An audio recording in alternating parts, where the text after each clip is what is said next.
Pionirski dom v svojem imenu nosi nekaj bistvenega za prijavo na projekte Ustvarjalne Evrope, in sicer besedo pionirski.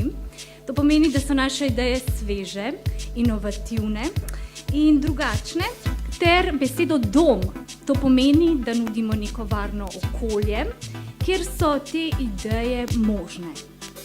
In tako je nastal naš projekt Mlado gledališče.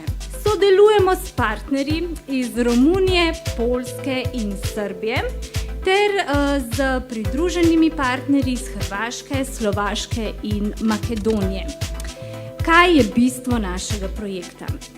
To je inovativen pristop k tehnikam improvizacijskega gledališča. Imamo veliko znanje, izkušnje in pristope, ki jih bomo obogatili s partnerskimi državami in omogočili našim profesionalnim ustvarjalcem ter gledališkim pedagogom na osnovnih šolah, da pridobijo to znanje in ga širijo med mlade.